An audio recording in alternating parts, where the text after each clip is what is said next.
Okay, so in this next video, what we're going to do is discuss Aristotle's theory of slavery. Specifically, we're going to look at two different ways of understanding slavery, according to Aristotle. There's one form, a natural form of slavery, which is justified. And then there's an unnatural form of slavery, which is not going to be justified.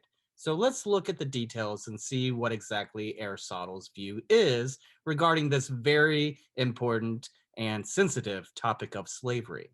The first thing I want to call your attention to is the term itself. The term slave in Greek is doulos. So this term has a very specific meaning. The literal meaning is to be owned by someone. And so, in the same way that I own my phone, you might think that the term doulos means you can own that thing, that person. Of course, for Aristotle, the slave is not really going to count as a full person. And we'll say a bit more about that here in just a moment. Now, sometimes people try to soften this term, soften what is meant by slave here or by doulos. This is very often the case when someone is interpreting the Bible. So the Bible uses the term slaves, and it seems to promote or at least sanction the notion of having a slave, owning someone. And so this is not very, it gives people some hesitancy to think that something like the Bible or Aristotle, for that matter, would condone or sanction owning someone. And so, for that reason, the term is sometimes softened or weakened to mean something like a servant or a member of a household. But that's not really the right way to look at this term. It's not an accurate representation of what Aristotle means, what Aristotle's theory is, right? So it misrepresents the actual term itself. What exactly does the term refer to? And there's a couple of reasons for this. For one, a slave cannot leave the household, whereas a member of a household presumably could. Think about my phone again. My phone cannot leave the household, right? It doesn't have the autonomy, the ability to do that. It's a tool, it's something that I use. And in the same way, a slave, the notion of doulos, being owned by someone, doesn't allow for that thing to have autonomy, to be able to leave according to its own free choice. So it seems inappropriate. It seems to misrepresent the whole idea of a doulos, according to Aristotle, to weaken it to refer to something like a servant or a member of a household. And again, that's because a slave is property. It's something that is owned. It can be bought and it can be sold, whereas a servant can be hired, but it can't be bought and sold. And a member of a household, right? If, for example, my best friend is down on his luck and needs a place to stay, and I offer him my spare room and he stays with us, he lives with us, and he, spends all of his time with us. Eventually he starts contributing to the bills and to the rent or whatever else. And in some regard, we might start thinking of my friend who's moved in as being a member of the household. But of course, he could always get his own place. He could always leave at any point. A slave, a doulos, could not do that. They can be bought and sold, but they can't freely choose to leave. And this ties into Aristotle's notion of a tool. And Aristotle uses this notion of a tool in a lot of ways to refer to a lot of things. He even says that a hand is a tool. For example, he thinks of logic and language as being a tool. It's something that we use, that we can appropriate in order to achieve some task or some goal. It's something that helps us do something. And a tool can be good or it can be bad, right? So a hammer could be really crappy at hammering a nail, or you might have a really excellent, a really good hammer. A saw could be dull and terrible at cutting the wood, or you might have a saw that is excellent at cutting the wood. Likewise, for a knife, how many of you have ever used a dull knife versus a very sharp, excellent knife that does a nice job of cutting whatever it is that is needing to be cut?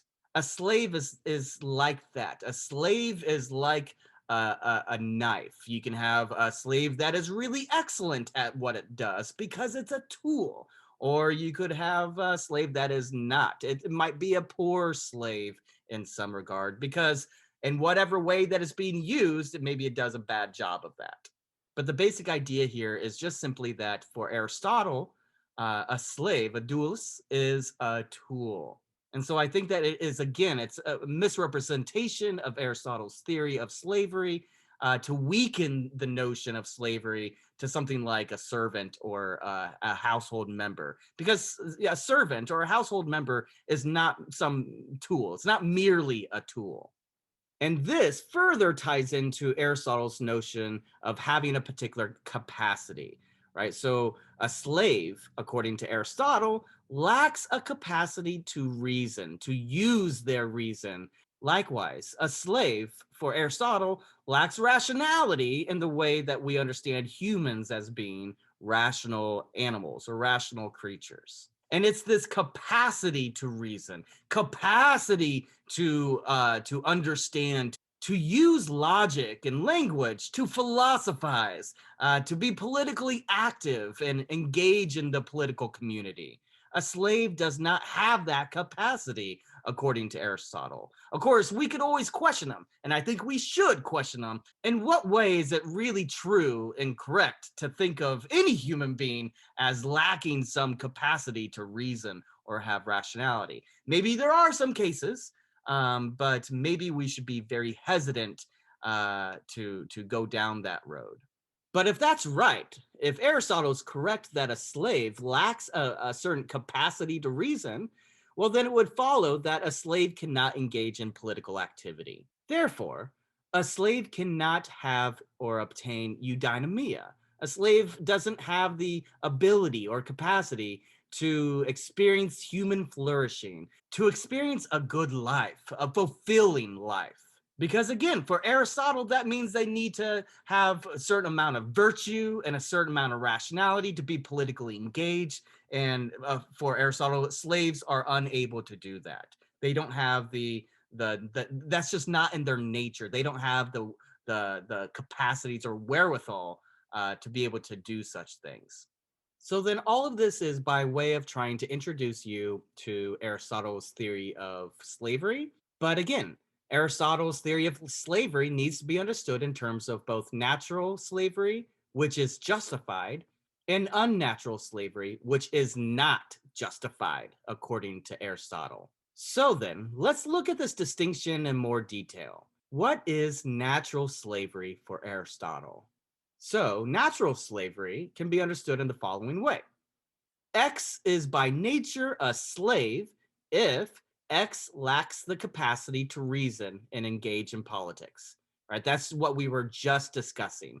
Right? Aristotle doesn't think that slaves, doulos, have this capacity, have this ability to reason and use their intellect to engage in the political community. Likewise, X is by nature a slave if X lacks the end or the function of eudaimonia. If it's the case that eudaimonia just simply is not the general good or end of X, then X is a slave. It may be the case that they have the same sort of biological DNA, but if they don't have eudaimonia as their end, as their function, their purpose, then they're not fully a rational animal, right? They would be a slave by nature. And I think that this is a really interesting point because you might wonder how many human beings out there really do have eudaimonia as their primary end, right? How many people really do have eudaimonia as their function, their life purpose? And are we really going to say that if you lack eudaimonia as your purpose, then you're a slave by nature? That seems hard to digest. That seems difficult to really take seriously. Nonetheless, that is Aristotle's view, right? But for Aristotle, slaves have a purpose. They are useful things. And so we can say, as I mentioned already, X is by nature a slave if X is a tool to be used, right? Again, that's why they can be bought and sold. That's why they can't freely choose to leave the household, because they're a tool. They're something that is owned by their master. But Aristotle does not think that this is something that will harm the slave. right? So then we can say X is by nature a slave if X is better off in the household, right? So if X is having a good life, living well by being a slave in the household, then that would be something that would benefit the slave, benefit X in this case. Now, while Aristotle never actually explicitly uses the term moral community, I do think that it makes sense to interpret Aristotle as saying X is by nature a slave if X is not a part of the moral community. And the reason why is because it looks like for Aristotle, in order to be a part of the moral community, you would have to have a certain amount of virtue and a certain amount of reason and rationality, capacity to be virtuous, and a capacity to reason and engage in political activity. And so, if you lack that, then you're not a part of the moral community. And it seems to follow that if you're not a part of the moral community, then moral claims don't apply to you. And so we can treat you, if you're not a part of the moral community, as a tool, something that can be used to achieve some end or some goal, as a tool that can be bought and sold depending upon the master's prerogatives.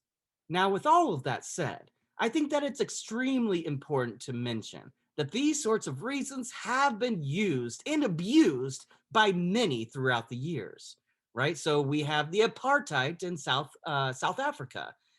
These sorts of reasons were often used in defense of slavery.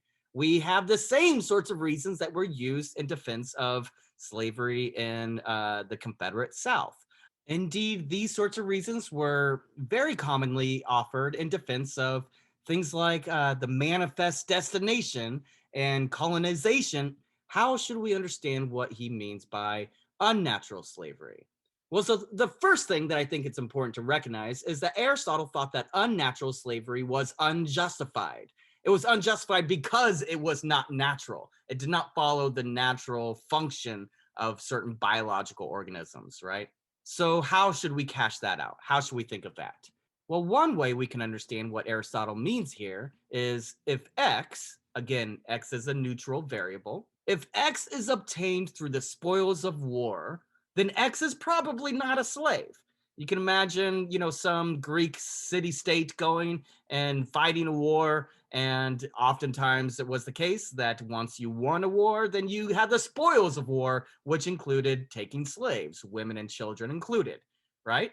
Well, Aristotle thinks that that's not going to be a justified way of owning a slave because it very well may be the case that amongst the people whom you're enslaving are rational animals, people that have the capacity to reason and engage in political activity.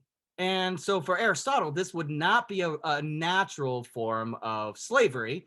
So it would not be a justified form of slavery. And of course, we might wonder to what extent this was the kind of slavery that applies with regard to the slave trade that dominates the United States political history, as well as other forms of slave trade that exist throughout the world. And in a similar way, we can say that if X is obtained by being conquered, then X probably is not a slave, right? So in the same way that it would not be appropriate to take slaves